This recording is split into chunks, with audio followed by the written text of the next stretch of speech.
Hi kids, for this video lecture we will be talking about the female reproductive system, and this will be our objectives. So we will be talking about the different parts of your female reproductive system and a brief discussion about their roles or function, then identify the different hormones as to how they are secreted and what are their role, and then discuss the different phases involved in your menstrual cycle and including your ovarian cycle, and lastly, the different orders related to this reproductive system. So we will begin with the anatomy. So the image that you see here on your right side are all the different parts that is included in your reproductive system, but we will just be talking on the main parts encircled here on the left side image. So we will start with ovaries. Now, ovaries is considered to be the female gonads or our sex glands, and this is sometimes known as your egg receptacles. Now, ovaries, as you can see here in this image, are a paired gland, and in terms of their shape and size, they resemble an unshelled almonds. So as written here, they are around 2 to 5 centimeters in length, and they weigh around 14 grams. Now, ovaries are responsible in developing and expelling an ovum or egg cell each month, and inside the ovaries, there is approximately 2 to 4 million immature eggs, to which we call them your follicles. Now, your follicles are responsible in producing the female sex hormones, which are your progesterone and estrogen, and these hormones, in turn, will prepare the uterus for implantation of the fertilized egg. Now, ovaries are homologous to our testes, and in terms of your follicles, kids, maturation is blocked until such time that we reach puberty. And that 2 to 4 million immature eggs, not all of them will become mature. In a lifetime, about 400 of them will fully mature. So, looking at the 2 to 4 million na number, kids, imagine in a lifetime, 400 lang talaga dun yung magmamature. As for the sex accessories, so a brief definition or description about each of these sex accessories is defined here, to which na-include na po dito yung ovaries, so we will proceed with the second one. Now, the second one is referring to your uterine tube, or commonly known as your fallopian tube, and they are responsible in transporting your oocyte to the uterus, and they are also the site where fertilization occurs, where your egg cell will meet with your sperm cell. After which, we have your uterus. So after the fertilization, your fertilized egg will go down to your uterus. So basically, your uterus is the site of implantation of a fertilized ovum, and this is where fetus will develop during pregnancy and labor. And then we also have the vagina, this one, which will receive the penis during sexual intercourse, and it is also the passageway for childbirth. Mammary gland is included here, since we all know that the role of our mammary gland is in terms of the secretion and the production of milk for the nourishment of the newborns. So that is why it is considered to be a part in the female reproductive system. Now, to add, since may nakalagay po dito na cervix, so just to point out the function of our cervix, so it is actually it will allow the flow of our menstruation from the uterus into your vagina, and it also is responsible in directing our sperms into the uterus during intercourse. So consider our cervix as somewhat a gateway that will connect your vagina to the uterus. So how about the hormones being secreted by the female reproductive system? So what comprises your female reproductive system are the following: your estrogen, your progesterone, and your androgens. And in terms of the carrier proteins of these different hormones, so for estrogen and androgens, they share the same transport protein, and that is your SHBG or your sex hormone binding globulin, whereas for your progesterone, that would be your CBG or your corticosteroid binding globulin, and only about 1 to 2% are in free form. Starting with your estrogen, this is a carbon 18 compound, as you can see here in this image, and as you can see, It comprises what we call your steroid nucleus. Ito na portion, kids. So, your sex hormones are an example of a steroid hormone. And we've discussed about this part. Now, there are 3 different types of estrogen depending on what stage we are now. So, the principal estrogen would be your estradiol, since this is the major estrogen that is present in premenopausal women or during our adulthood, and then estrone for menopausal women, estriol for during pregnancy, which will facilitate the utero-placental blood flow. Now, the functions of your estrogen are the following. So it could actually promote breast development, including your uterine and vaginal. And then it will also affect the vascular smooth muscle and can cause vasodilation.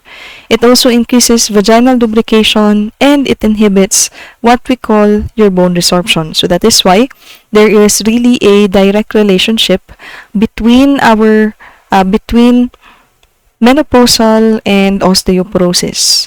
A lack of estrogen, kids, would enhance your bone resorption process. And recall the meaning of bone resorption. Diba? Bone resorption is the process by breaking down bones in order to release our minerals, especially calcium.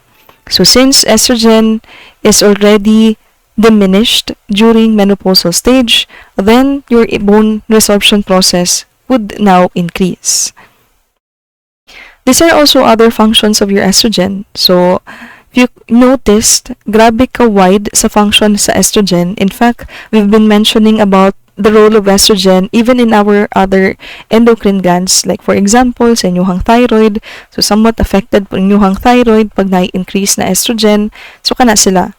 So, estrogen involves in the ovulation process during our menstrual cycle, wherein if there is due to the surge of our estrogen level, it will then induce the release of your luteinizing hormone. Estrogens are also cardioprotective, wherein our good cholesterol will increase and our bad cholesterol will decrease. Other than that, it would also decrease platelet adhesion, because in terms of platelet adhesion, estrogen has an anti-inflammatory na property. Na kumbaga, kids, inflammation, naana siya gamay na role sa platelet activation and adhesion.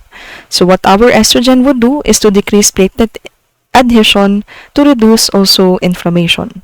And then estrogen could also help maintain fluid balance by retaining or reabsorbing our sodium and our water to the body. So how about your progesterone? Now, progesterone is a carbon-21 compound, as you see here in this image, and they are mainly produced by our corpus luteum. Now, corpus luteum is actually a stage in the ovarian cycle, to which we will discuss that further later on. And progesterone is also the dominant hormone during the secretory phase in the menstrual cycle. Now, these are some of the functions of your progesterone. One, they can reduce uterine contraction. Second, they could increase cervical mucus to allow our sperms to survive. And third, they have thermogenic effect. So that is why during ovulation, somewhat it is normal for women to be hotter than usual because of this. Kasi taas yung progesterone, then tataas din yung ating temperature, thermogenic effect. But the number one thing that you need to remember about the role of your progesterone is the last one. Progesterone is really very important in terms of the reconstruction and maintenance of our endometrial lining. So kindly take note that estrogen level will peak a day before ovulation, and that ovulation, in order for ovulation to happen, there should be a surge of our luteinizing hormone. So there should be a sudden or abrupt increase in the levels of our LH so that ovulation will be triggered, and then excretion of your ovum will take place 36 hours after our luteinizing hormone peak. And then implantation of the egg should take place 9 days after ovulation. So, the first signs of puberty, the very first sign of puberty, kids, is in terms of your breast budding, which we call your thelarch. And 2 to 3 years after your thelarch, menarche will then proceed. Now, menarche is the very first menstruation or menstrual bleeding that had happened in a woman. So looking at these images, this is referring to thelarch, this one, na kaya siya tinatawag na bud, di ba, breast budding bud, because your breast would appear like a bud na murag naalang na siya gamay na mound beneath your nipple and in your areola, of which as women grow older, then nagadako ang ilahang breast. Now, on the image here on the right side, this is referring to the appearance of our pubic hair. And sometimes kids, sometimes either lang daw dito po sa dalawa, sometimes the appearance of pubic hair will go first before your breast budding will happen. But either way, these are your first signs of puberty. Now, as for this image, this is referring to the feedback mechanism of our female reproductive system, to which these are the different hormones involved. In your hypothalamus, what will be released is your GnRH, or your gonadotropin releasing hormone. It will then go to our anterior pituitary gland, releasing two hormones, your FSH and your LH. FSH stands for your follicle stimulating hormone. LH stands for your luteinizing hormone. Now here in our reproductive system, mapababae, mapasalalaki, FSH and LH will always go hand in hand. Hindi po pwede si FSH lang, hindi din po pwede si LH lang, because each have their own function that is necessary for the reproductive organ. So, for your FSH, ito po yung role niya. Just remember the term, the word from its name, follicle stimulating, because your FSH will stimulate the maturation of your follicles. So thus, as you can see here, to initial growth of ovarian follicle until such time na maging mature siya, and then ovulation will proceed. Now, we've been mentioning this quite a lot. So again, just to reiterate, that in terms of your luteinizing hormone, it triggers your ovulation, and it is also the reason why your corpus luteum will be produced. So, FSH dominantly controls your estrogen, while luteinizing hormone dominantly controls your progesterone. As to these two hormones, kids, these are just other two hormones that also controls the feedback mechanism. For your inhibin, this is also produced in our follicles, and they inhibit the release of your FSH. So let me just point out that inhibin is specific, and in terms of giving its negative feedback, it will inhibit only your FSH. So what will inhibit your luteinizing hormone now? Progesterone could inhibit your luteinizing hormone, including your GnRH and FSH, and estrogen could also inhibit your luteinizing hormone. So, yun lang po talaga yung difference sa role ni inhibin, na specific siya kay FSH in giving a negative feedback. But other hormones could also give a negative feedback to both your FSH and LH. As to your relaxin, relaxin is also produced here in the corpus luteum other than your progesterone, and from the word relax sa relaxin, so it inhibit contractions in our smooth muscle in the uterus, and during labor it will increase flexibility of your pubic symphysis, helping in the delivery of babies. Diba? Mo man ang labor, pagpanganak. So, our relaxin will try to open up our pubic symphysis area para mag-dilate, para easy ang paggawas sa baby.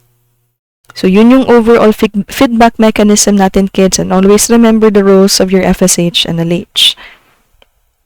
So now let us discuss your ovarian cycle. So when we say ovarian cycle, when we are trying to look into the maturation of your follicles, we call it your folliculogenesis. So again, folliculogenesis refers to the maturation of our follicle.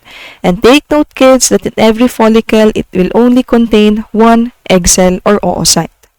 So this is how your follicle would look like here, looking at the image on your left side, and this is the proper order or sequence in terms of the maturation stages of your follicle. So it will begin with your primordial to primary to secondary to tertiary, and then your mature ovary is your Graafian. Mature follicle is your Graafian. Before it will become your corpus luteum, ovulation should happen first, and then maging si corpus luteum, continue yung ating continue yung ating cycle, maging corpus luteum, and then magiging si corpus albicans. So for you to understand and picture out this folliculogenesis, how your ovaries or follicles mature, so kindly watch this video first. So there will be two videos that will be presented, and then kindly appreciate the different parts of your follicles as it matures, as it develops.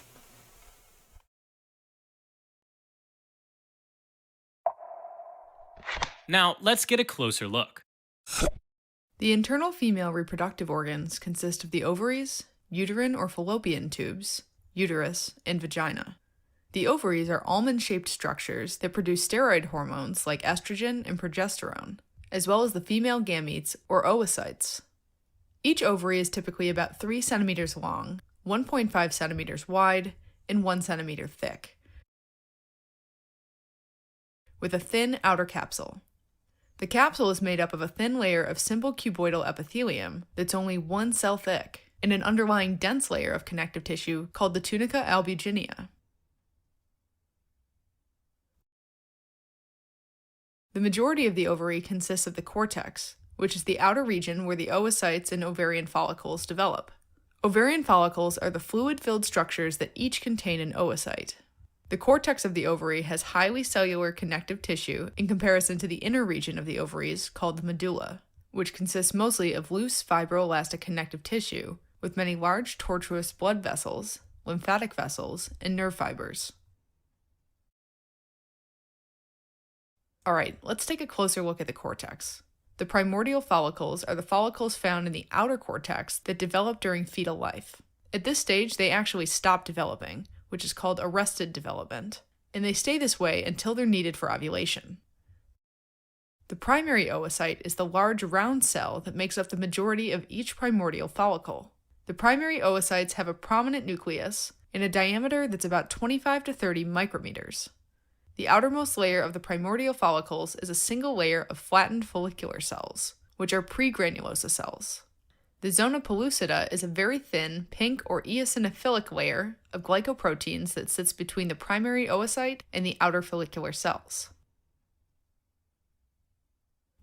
When a primordial follicle continues developing, the next stage of follicular development is called the primary follicle. At this stage, the outer follicular cells from the primordial follicle have transformed into cuboidal granulosa cells. At first, the granulosa cells only form a single layer of cells, so these follicles are called unilaminar primary follicles. As the follicle size increases, the granulosa cells multiply and form multiple layers around the oocyte, making their name change to multilaminar primary follicles. At this stage, the eosinophilic zona pellucida is now more prominent and easier to identify, with multiple filaments that can be seen branching off the zona pellucida. The stromal cells that surround the follicle differentiate into a layer called the theca folliculi, or follicular theca. This layer of highly vascular connective tissue also contains cells with endocrine functions.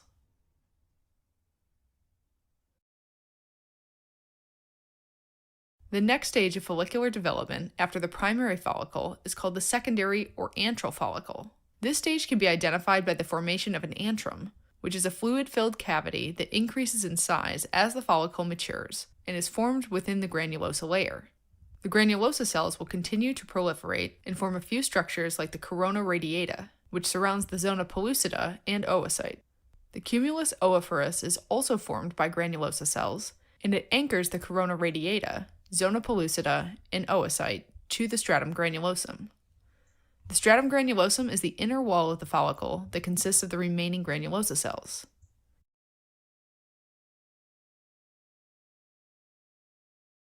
If we take a closer look at the follicular theca, we'll notice it's further divided into the theca interna, or inner theca, and the theca externa, or outer theca.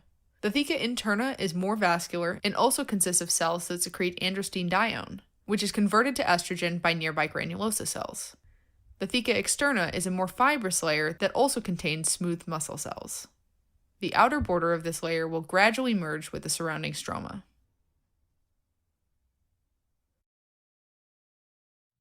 Helping current and future clinicians focus, learn, retain, and thrive.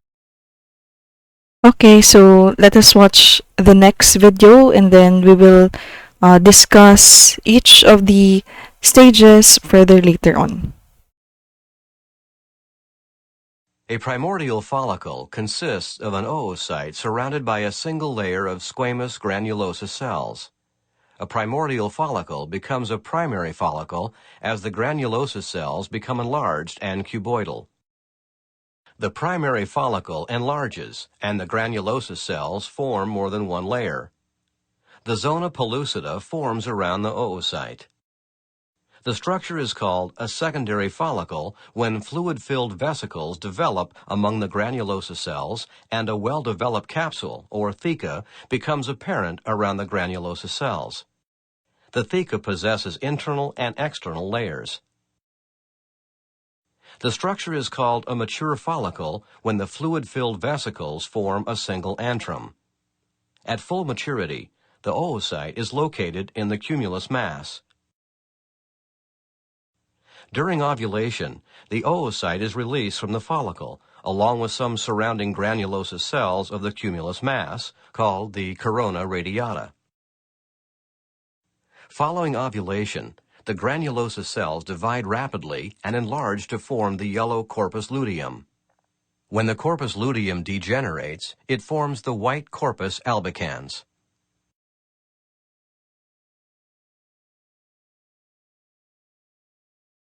Alright kids, so yun yung different stages of our ovarian cycle. So again, let's review them. So the very first stage is your primordial follicle, wherein in your oocyte, it is surrounded by what we call your granulosa or pregranulosa cell, and the shape of these granulosa cell are squamous, and around 90 to 95% of all our follicles are in this stage.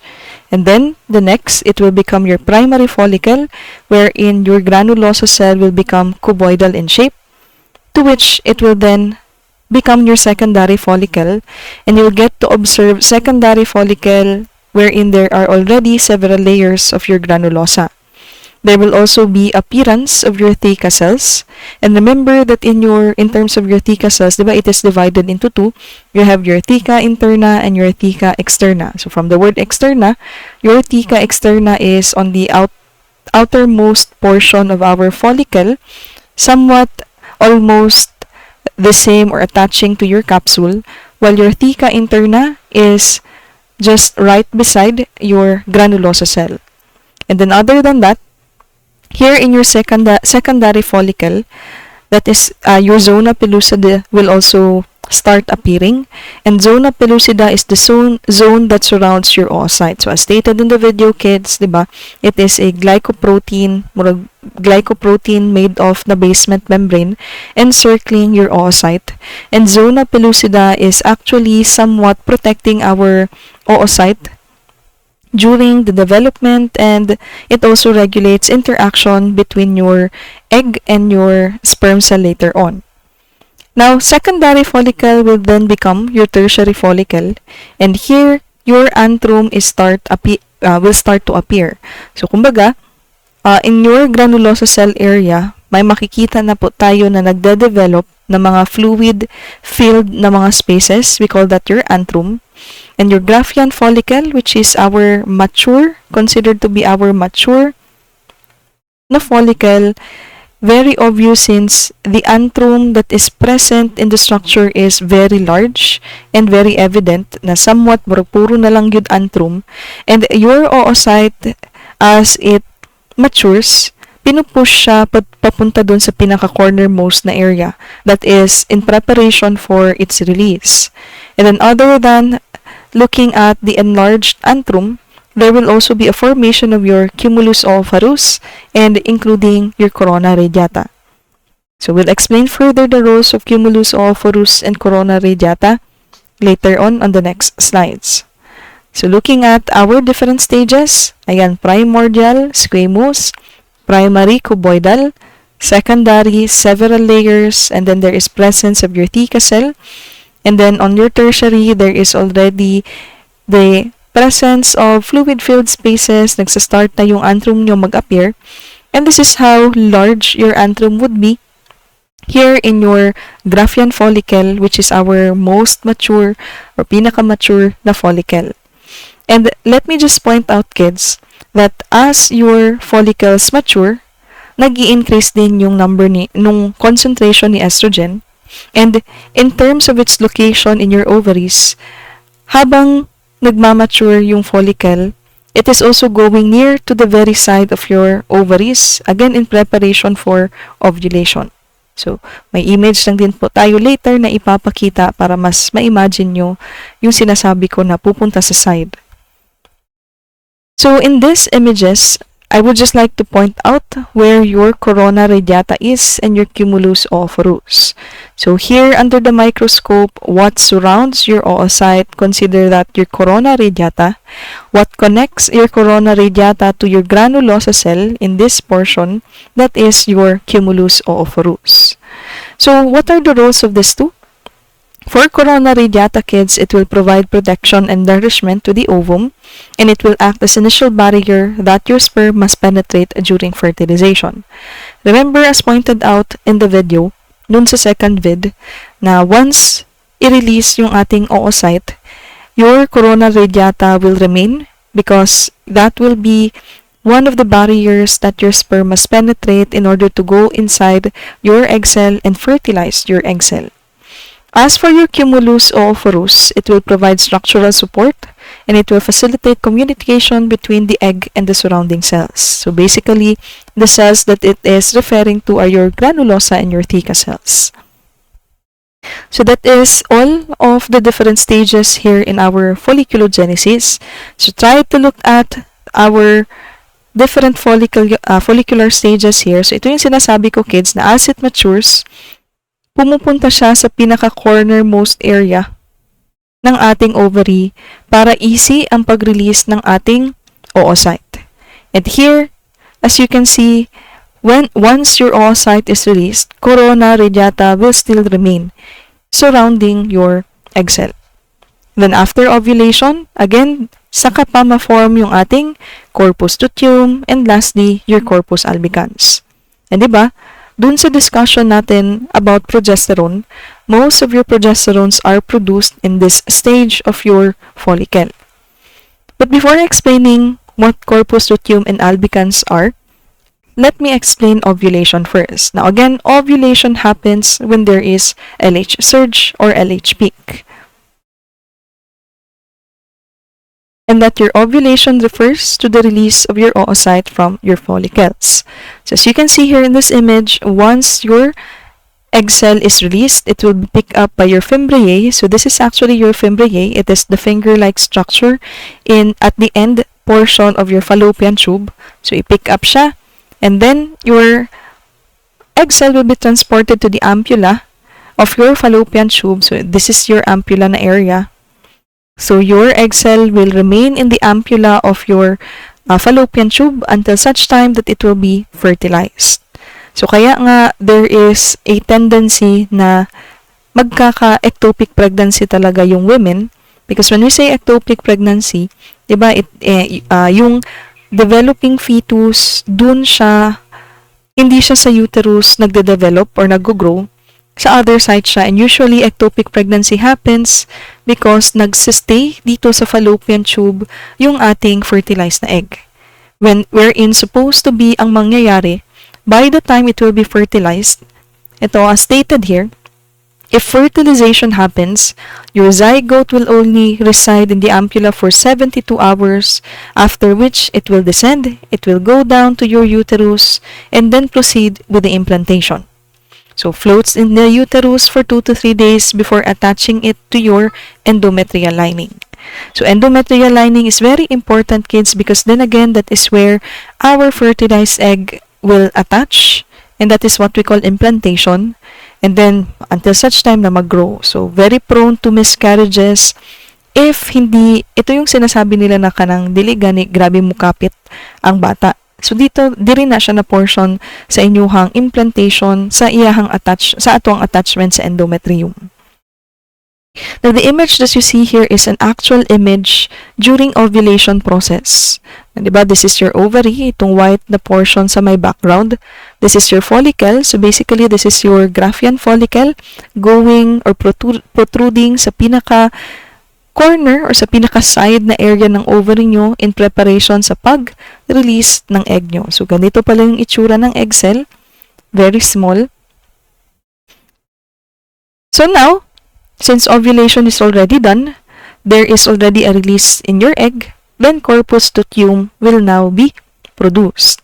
So, of course, when you try to look at your corpus luteum, it is now empty. Wala na po tayong kinikerry na egg cell inside.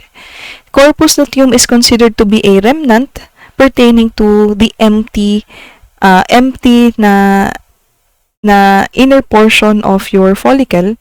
But corpus luteum is still important because this will become our temporary endocrine organ. Temporary endocrine organ in such that it will increase our estrogen and progesterone, but mainly progesterone with kids. The dominant hormone that it will produce is your progesterone. And an increase in your estrogen and progesterone will suppress now your FSH and LH. And if fertilization happens, corpus luteum will continue to produce these hormones for around 8 to 12 weeks. And then after 8 to 12 weeks, it will then be replaced by our placenta. So, what happens if there is no fertilization? Ano yung mangyayari kay corpus luteum? Corpus luteum will just die and will undergo the process called atrophy. So, when we say atrophy, kids, this is the wasting away or reduction in size of the structure or this certain part of our body. So, mugamay ang inyuhang corpus luteum, mura siya mo-degenerate. And as your corpus luteum atrophies, saan ba siya pag-pronounce, your estrogen and progesterone will then decrease and will now give a positive feedback to your FSH and LH na kailangan na sila, then dapat na din sila i-increase. So, the atrophied corpus luteum is now what we call your corpus albicans. And the presence of corpus albicans is being referred to as an ovarian scar. This is a corpus luteum that degenerates or which undergone luteolysis, and it is made up of collagen that persists on the ovary for a few months until it is completely dissolved. Corpus albicans, from the word albican, kids, that actually means white. Kasi if you try to look at it here, under the microscope, diba, white body siya. While your corpus luteum, it got its name na luteum because that is actually pertaining to the color yellow. Kasi looking at it under the microscope, yellowish daw na siya na substance. And that is why, as presented in the video a while ago, di ba naka-color yellow yun ang inyuhang corpus luteum. And then pag-abot kay albicans, puti siya. Okay? So, there are, as mentioned a while ago, there are two cells that involves in your ovaries. One is your theca cell and the second one is your granulosa cell. In which, in your ovarian cycle, what surrounds your oocyte first is si granulosa sac, and then later on pa mag-develop ang theca cell ninyo. Now, the positioning of your theca and granulosa cell is actually very important because in terms of their roles, dapat nasa baba gyud si granulosa and si theca cell ang mauna. So, di ba, pag i-draw nato siya, nasa outermost portion inyong theca cell, and then immediately below it is your granulosa cell. It should be positioned this way because looking at what is exactly happening in these cells, for your theca cell, this is controlled by your luteinizing hormone. Now, although granulosa cell can also be controlled by your luteinizing hormone, but the important part of your granulosa is in terms of the control of your FSH. Now, try to observe your enzymatic reactions here. What is the difference between the two? First thing that you should notice is in terms of the end na enzymatic reaction in terms of the production of your estrogen. Production of your estrogen will only happen here in your granulosa. But theca cell is important because here in your granulosa cell, we lack an enzyme that can convert progesterone to your androgens. So kaya nga dito, kids, both your luteinizing hormone may receptors kay theca and granulosa. Ang nakanice kay theca cell, the usual, this is your steroidogenesis na galing pa rin po kay cholesterol, convert natin siya to pregnenolone, and then a lot of enzymatic steps until na makuha natin yung mga sex hormones natin. And since luteinizing hormone is a type of peptide hormone, then in terms of activating this process, CAMP signaling mechanism pa rin tayo. So, for Tika cell, we can convert cholesterol until na maging si androgen. And since your Tika cell lacks the enzyme aromatase that is capable of converting androgens to estrogen, androgens will be given to your granulosa where the conversion will continue. So, meaning to say, other than the role of FSH in terms of the maturation of your ovaries, it is also responsible in producing your aromatase to convert androgens to estrogen. So, kaya it is positioned in this manner kasi by the time na may androgens na tayo kay Tika, ipasa kay granulosa cell and then si granulosa na ang mag-produce kay estrogen. So, looking at this portion also, so again, your granulosa cell will also have a luteinizing hormone receptor but it can only proceed its enzymatic reaction until your progesterone. So, by the time may progesterone, ibibigay kay Tika, Tika will convert it to androgen and then ibabalik na naman kay granulosa para magiging estrogen na naman. Okay? So that is how your Tika cell and granulosa cell will work, including how your FSH and LH will interplay in the production of your estrogen.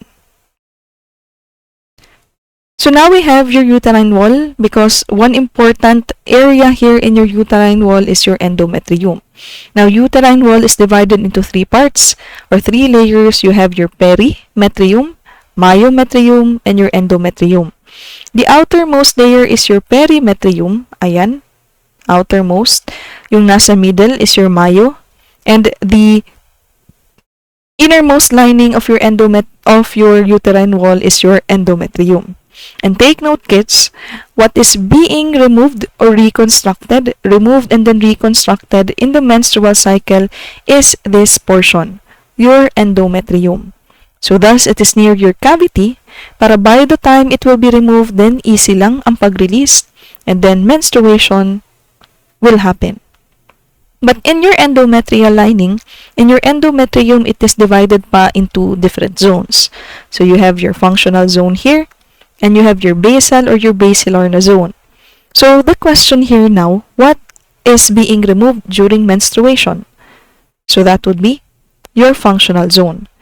Functional zone is the layer closest to the cavity and it is the thicker portion of your endometrium. And as stated here, this is the portion where it will undergo changes with monthly cycle. So siya yung nare-remove, siya yung nagkukos ng menstrual bleeding kasi siya yung nire-remove. And then for your basal zone, it will attach your functional layer to your myometrium and walang problema si basal zone, it will remain constant. So now let us talk about your menstrual cycle and that your menstrual cycle is divided into three phases. You have your menstrual phase, your follicular phase, and your luteal phase. Now you might wonder naman bakit hindi nakasali si ovulation. Ovulation is still a part of your menstrual cycle, pero kasi somewhat si ovulation nag-overlap in between your follicular and your luteal. So, kaya, your menstrual cycle is really divided lang into three, and then in between luteal and follicular, ovulation phase will proceed. So, nasa mid-cycle portion siya. So, to begin our menstrual cycle, first, let us discuss menstruation. Again, when we say menses phase, this is referring to the menstruation or menstrual bleeding. Now, go back to the role of your progesterone. Remember that your progesterone functions in maintaining your endometrial lining.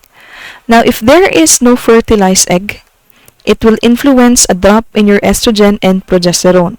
And once your progesterone decreases, walang magme-maintain kay endometrial lining, so it will be sloughed off, and your endometrial lining will cause now the menstrual flow. And menstruation or your menses phase occurs around 3 to 5 days. Now, since your progesterone here decreases, it will give a positive feedback to your hypothalamus and pituitary gland, thereby increasing now the release of your FSH. So now we will enter your proliferative phase. Now, proliferative phase, kids, is also known as your follicular phase. So from the word follicular phase, that means that what is exactly happening here is the maturation of your follicles. So just remember the word follicular, maturation of follicles.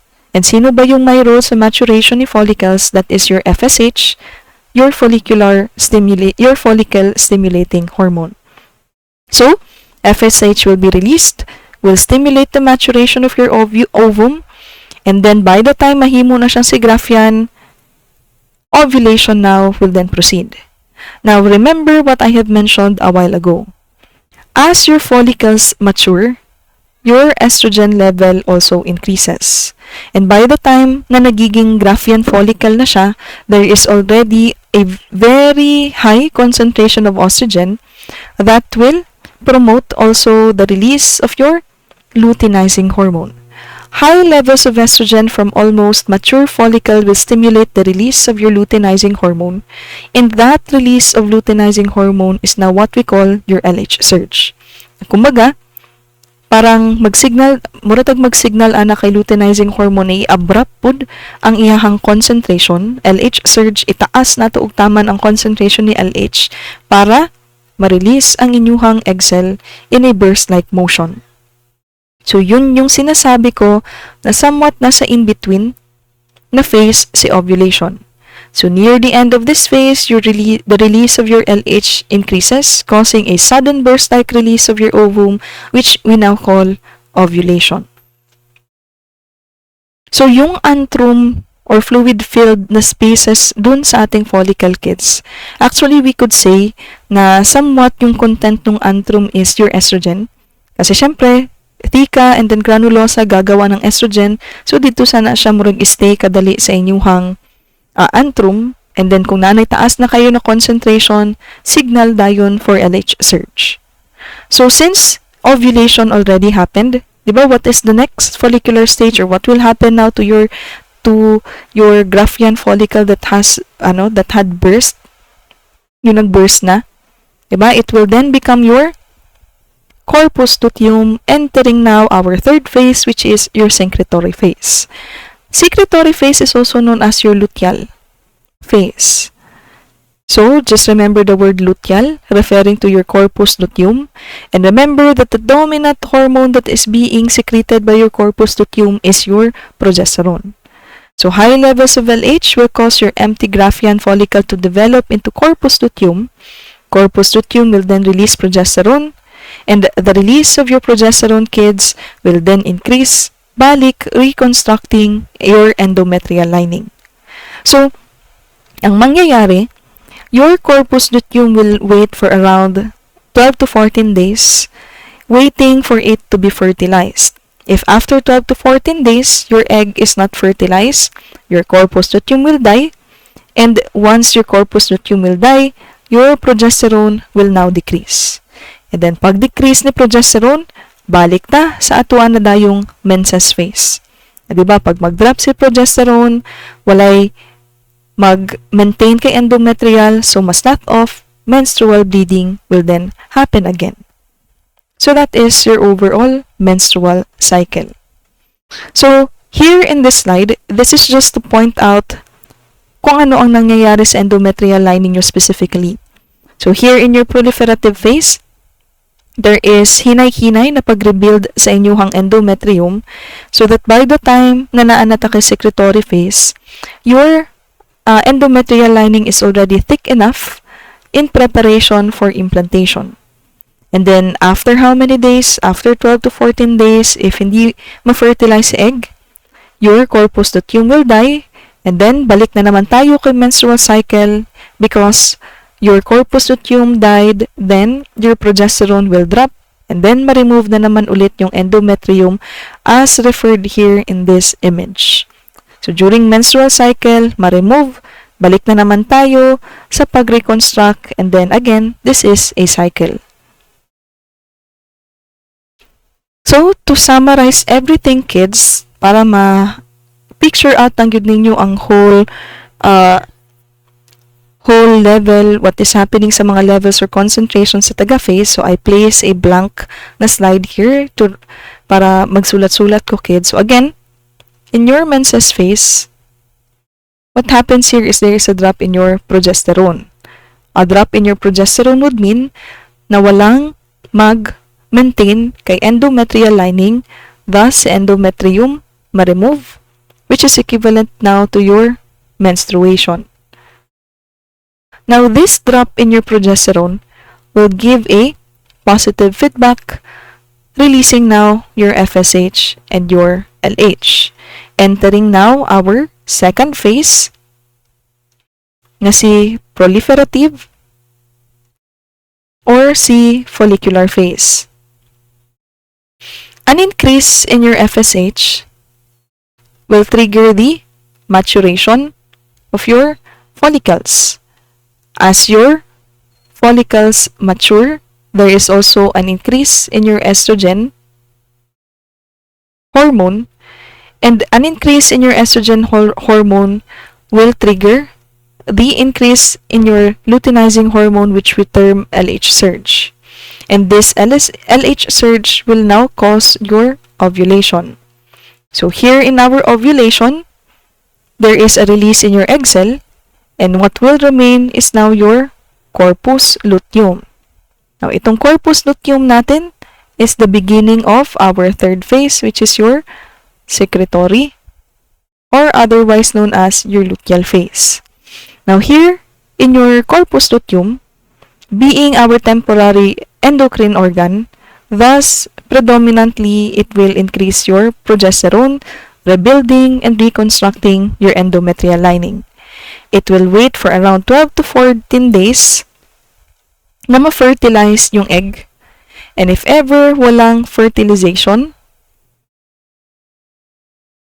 it will die and it will now become your corpus albicans. So thus, the level of your progesterone will again drop. And balik na naman tayo kay menses phase. So, ayun yung tatandaan nyo, kids. This is how our FSH-LH, progesterone, and estrogen will interplay. And that is actually how complicated your menstrual cycle is. So, the next question would be, what if my fertilization po, ma'am? What if fertilization happened? Now, if your egg is fertilized, your embryo will now produce what we call your human chorionic gonadotropin, or your HCG. And remember that HCG is a common test being done to confirm if women are pregnant. So, HCG, kids, will signal our corpus luteum to continue to supply progesterone to maintain now our uterine lining in preparation for implantation. But yung ating corpus luteum, kids, only for how many weeks na siya ang magsusupply ng progesterone? I guess mga around sa second trimester during pregnancy, mag-stop na din po yung function ng corpus luteum nyo. So, ang mag-replace sa function niya is si placenta. Placenta na ang mag-increase or mag-release ng progesterone to continue maintaining our endometrial lining. So, here, a continuous level of progesterone will of course prevent the release of your FSH. Walang positive feedback na mangyayari. Puro lang negative feedback kasi nga taas yung level ng progesterone. So, ovulation will cease. Wala ring menstruation. So, kaya, pregnant women will never experience menstrual bleeding. If in case may bleeding, then that is already a problem. So, it could be na basig na ay nahitabo dito sa developing baby sa iyahang womb. So, let me just differentiate the terms fertilization and implantation. Okay, it might be na hindi pa siya clear sa inyo. When we say fertilization, it is different with implantation. Fertilization, kids, that is referring to the entry of your sperm inside your egg cell, fertilizing now the egg. And during the fertilization process, it will remain here in the ampulla of your fallopian tube. And as stated a while ago, after how many days, it will now go down and descend sa uterus.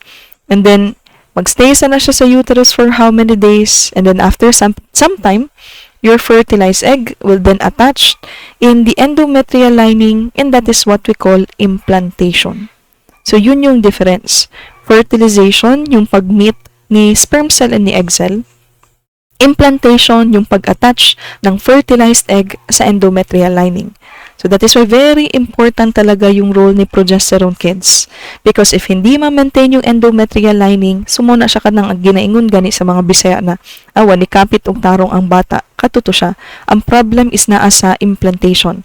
Improper implantation will cause miscarriages to women. So this schematic diagram, and including this one, already summarizes everything that has happened in your menstrual cycle and even your feedback mechanism. So I guess I do not need to explain this once again kasi di ba nag-summarize na tayo kanina. So I will leave this one for you to read. So again, everything that you need to know, it is already explained here, even here on the schematic diagram na andito sa right side. Even the repair and rebuilding and the removal of your endometrial lining dito na portion sa baba, gi-emphasize po siya. So, proceed na dayon ta diri as next.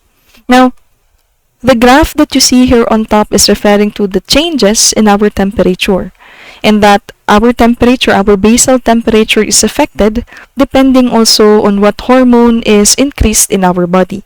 Now, on the day of your LH peak, estrogen secretion begins to decline. And as estrogen is declining, there is a slight drop in our basal body temperature. By the time mag-LH surge na, our basal temperature will also sharply increase as a result of progesterone secretion and will remain elevated throughout the luteal phase. So it is really normal for women to be little bit hot, medyo init-init gyud mi, basta naanang ovulation and after ovulation na stages. So, with regards to menstruation, the menstrual cycle that we've discussed, kids, should occur within around 25 to 35 days and on an average of 28 days. Menopausal stage will begin by the time women is already around this age, 45 to 55, and an average of 53, and that menstruation should only last for about 3 to 5 days. After 3 to 5 days, dapat mag-stop na ang menstrual bleeding and then mag-proceed na naman sa another cycle. And during menstruation, there is an average blood loss of around 50 ml. So that is why there is really difference in the normal range sa men and women in terms of the complete blood count. Kasi kami, ini-experience kasi namin itong menstrual bleeding or blood loss. So, normally, we will really have lower blood count than the males. So, these are conditions related to menstruation. We have your amenorrhea, your oligomenorrhea, and your menorrhagia. Now, first, amenorrhea, just remember every time na aning letter A, so it is referring to absence. So, in amenorrhea, this means absence of menses, and it can be primary or secondary. Pag primary, never ever pa talaga naka-experience ng menstruation. For secondary kids, at least one menstrual cycle, but yung next pa for a minimum of 3 to 6 months, or it could even go up to a year, bago pa yung next na naman na cycle. Oligomenorrhea, ito yung mga irregular, infrequent or irregular menstrual bleeding na from the usual 25 to 35 days, yung mga women na may oligomenorrhea, mas mahaba yung menstrual cycle nila. It will take around 35 to 40 days bago yung next na menstruation, or within a year, only less than 10 times sila nag-menstruate. Again, your menstrual cycle should happen every month. So there should be a total of 12 menses. But with oligomenorrhea, due to an increase in the length of the cycle, sometimes mag-reach pa ganyan nag 40, 45, then dili gyud ta monthly magkaroon og menses, and that is why ang count is less than 10. For menorrhagia, this is referring to uterine bleeding in excess of 7 days. Again, menstruation should happen within 3 to 5 days lang yun na siya, kids. And amazingly, mustap mo yun ang bleeding after, usually gani, basta 3rd or 4th, maghinay-hinay na gani na ang flow. And then pagka 5th na day, mawala na yun na siya. But with individuals with menorrhagia, 7 days or more, sige paghihapon og bleeding, then there is really a problem in the reproductive system. So now let us go to the clinical significance, referring to your hypogonadotropic hypogonadism and hypergonadotropic hypogonadism. So please be careful. The one is hypo-hypo. The second one is your hyper-hypo. So ano yung difference nito? With hypo-hypo, this is referring to a secondary disorder wherein a problem could be in your pituitary gland or in other parts in our body outside sa atong reproductive system. With hyper-hypo, itong second, this is a primary disorder referring to the problem in our reproductive organ mismo. So start na kay hypogonadotropic hypogonadism. So these are examples of condition that would lead into this condition, yung hypogonadotropic hypogonadism.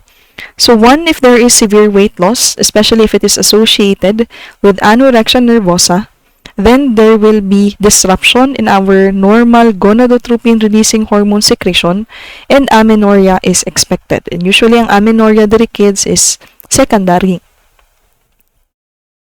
Now, what is the rationale behind? Anorexia, diba? Anorexia is an eating disorder and it is characterized by an intense fear of gaining weight and distorted na body image. So, nangyayari, mo na severe yun na weight loss kay di naman ta mukaon, kay feeling lagi nato taba na and wala na ma-utilize ang ato ang body na energy or glucose. So, mugamit na siya og proteins or fats, so payat yun kayo ka aning na ay anorexia nervosa. Now, the underlying problem here is in terms of actually related si anorexia nervosa here in our second condition. So let me just mention na lang muna this one before further explaining. When there is also intense physical exercise, we term it runner's amenorrhea, na kumbaga ma-inhibit sad ang menstrual cycle, and this is due to low energy availability. What anorexia nervosa and intense physical exercise share is in terms of low energy availability. When there is very low energy availability, when there is very low glucose concentration, the adaptive response of our body is to stop those non-essential processes. And one non-essential process that is considered to be a non-essential process is menstruation.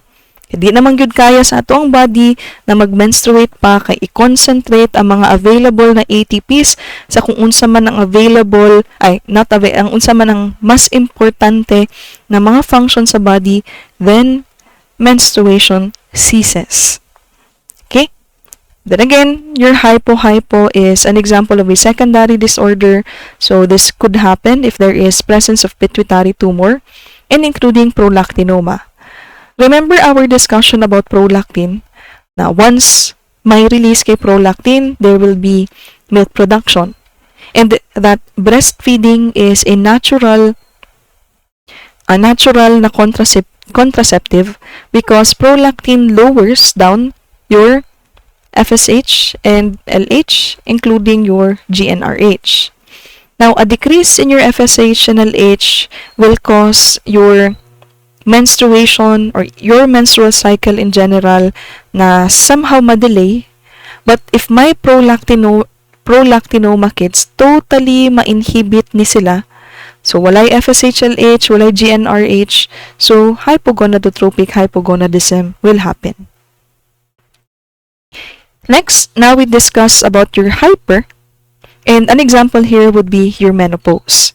Of course, kids, menopause is not a condition. It is a natural na occurrence good sa babae.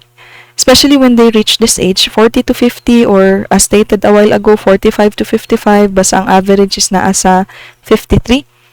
Now, menopause stage is the period during which the cycle ceases, and our female sex hormones will begin to diminish to almost none. And the problem of menopause is what we call burning out of your ovaries. Na syempre, since teenage years, hantod pila ka years siya nagsigi-sige o ka ng buhat og ovaries, so there will become a time na magbaba na sad ang iyahang function, and this will cause marked physiological changes in the function of the body. Women here are irritable already. They are very prone to anxiety and fatigue. There will be decreased strength, and most especially calcification of bones, or what we call your osteoporosis. So I already explained this one, that estrogen has a role in inhibiting your bone resorption. So kung magbaba ang yung concentration, then we are very prone. Menopausal women are really very prone to getting osteoporosis. So there is really a scientific basis na kanang ginakoin nato sa mga tiguwang na, di ba, moingon ta na menopause na gyud na siya kay maldita, so kanina siya kids. Estrogen, or not just estrogen, but our sex hormones play a very big part into our body and could really cause our mood to change. So muna na it is really natural for women na ay mga ingani na certain na mood swing, because we need to blame that to the hormones in our body. So next, we have your premature ovarian failure, or most commonly known as your primary ovarian insufficiency. Now, what happens here in your primary ovarian insufficiency, from its former name na, diba, premature ovarian failure, may normal ovarian development but our egg cells die prematurely. So, tipong wala tayo ma-release na gyud na egg, kaya ang follicles ninyo mag-degenerate agad-agad, so walay ovulation process pod na ma-happen. And premature ovarian failure is common, especially to individuals with Turner syndrome. So this occurs when our ovaries, which store and release eggs, stop working before the age of 40. So ito yung parang menopausal stage na may underlying problem talaga. Kasi nga, yung menopausal, it should happen at a later stage pa. But with premature ovarian failure, as early siguro as 30 years old, wala na. Dili na ka nag-release og egg. Now, premature ovarian failure is associated with the loss of negative feedback restraint on our hypothalamus and pituitary gland. So, with Turner syndrome, we could say na premature ovarian failure is also a result of a congenital chromosomal abnormality, or we can also point it out as premature menopause, because in Turner syndrome, diba, there is a missing X chromosome on our 23rd na pair.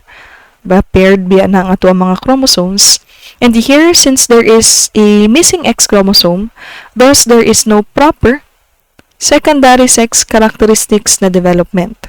So as you can see here in this image, diba, dili proper ang breast development, even ang stature or height sa women ani gamay. And then, ito rudimentary ovaries, underdeveloped na mga gonadal structures, and menstruation will never happen. So, yun yung Turner syndrome. Last one, under hypergonadotropic hypogonadism, is PCOS, your polycystic ovary syndrome, wherein there is a failure of regular and predictable ovulation. So, stated here, predictable ovulation, so that is the reason why women with PCOS will really have difficulty in bearing children, or kanang masking gani fertilization sa egg maglisod, kay dili ma-predict when ang ovulation, when mag-happen ang menstruation, katong usual nato na number of days na ginatanaw sa menstrual cycle, dili siya ma-follow. PCOS is actually a combination of a lot of factors, kids. It could be genetics, it could be environmental, it could be hormonal. Basta ang evident ng yun kay PCOS, na para makaingon yun na ay PCOS, is this one. Presence of what we call your polycystic ovaries. And these polycystic ovaries are underdeveloped follicles and are unable to release egg. So from our usual, di ba, morning usual nato na naato sila primordial, primary, what will be present in the ovaries are like empty na mga shell na wala joy kasulod-sulod sa inyuhang mga oocyte. So those with PCOS will have irregular periods or will have oligomenorrhea. Other than that, there will be increased androgen, Kasi nga, nagsisignal yung ating body na baba yung estrogens, nagsisignal ang ating body na improper yung level ng ating mga estrogens, and thus, positive feedback kay FSH and LH, so yung mag-i-increase is androgens. And then there will also be insulin resistance. So, prone kaayo ang mga naay PCOS good kids na mag-lead po siya to diabetes. Kasi nga may insulin resistance, may improper na utilization ni glucose. So, yung glucose natin magsa-stay sa body, hindi siya ma-store, causing now diabetes. So, yun yung para sa PCOS. Then again, PCOS has no cure. And in terms of treatment, usually yung treatment is more on lifestyle changes and the use of pills. Para lang yun ma-improve ang regularity sa period and other causes pa. And ang kanimagong PCOS kids, isa sa iyahang risk factor, labi na kung ka ng obista, or dako kaayo ta, so muna lifestyle change good siya na dapat mag-weight, na ay weight loss and na ay regular na exercise. So that ends our discussion. So our last topic for the final period would be all about your toxicology. So thank you for listening, kids, and if you have any questions, do not hesitate to message me personally. Bye, everyone.